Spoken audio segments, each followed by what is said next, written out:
Keduwe adu arkay iskuray nibagoor ogi ka goosanay maalinta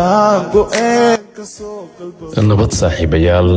waa mar kale iyo maqal kale ku soo dhawaada taxanihiinii 30 dhacday iyo 13 dhacdadiisa saddexaad sumcaddii rasuulka dadkii uu ku dhex noolaa nabigu waxa uu ku dhex faafay sumcad wanaagsan oo dhammaan dadka yar iyo weynba ay maraka ahaayeen heer ay gaadheen in magaciisa iyo ammaanada ay isku ladhaan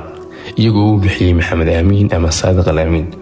waxa dhacay dhacdooyin la ismari waayay ilaa uu kala fardaamay nabigu isagoo aan wali waxay ku soo degin dhacdooyinkaas waxa ugu tun weynaa dhisidda kacbada oo markii la mariyay dhagaxa madow la isku maandhaafay cidda meeshiisa dhigaysa xaaladdu waa adkaatay oo seefaha ayaa la iskula baxay ilaa la gaadhay fikrad lagu wada qancay oo ahayd in cidda ugu horreysa ee soo gasha uu noqdo qofka garta qaadaya sidaas ayaana dhammaan reerihiisay ku wada qanceen waxa la sugaba nasiib wanaag waxay ridda iyo indhuhu wada eegayeen ka soo galay nabi maxamed calayhi salaatu wasalaam oo da'diisu markaas ahay 30 jir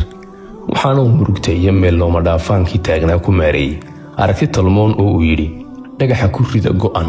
dhammaan qolyaha isku haystaana dacallada ha qabtaan sidii ayaana lagu dhameeyay dhibtii taagnaa waa kan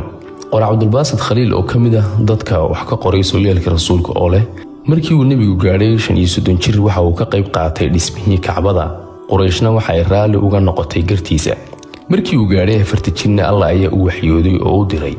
aadamaha oo dhan markaanu ka nimaadna dhacdada ay kooban aynu nimaadna 13 aynu hadaba ka baranayno dhacdadan kow in dadku ay nugula dhaqmaan kolba wixii aynu tusno ee aynu sameeyno had iyo goor markaynu iyaga la dhaqmayno aynu dhex joogno waxaas xumaadaan ama ha samaadaan labo xigmadda ku jirta sumcaddii wanaagsaneed ee rasuulku lahaa iyo qaabkii wanaagsanaa ee uu dhaqmayay marka laga yimaado shakhsiyadiisa wanaagsaneed waxa jiray arrin kale oo ah in maadaama uu noqon doono rasuul alle oo waxa uu alle dadka la rabo isaga loo soo marin doono aanu yeelan sooyaal aan fiicnayn ee noloshiisa oo dhammi ay noqoto mid ceebka saliim ah saddex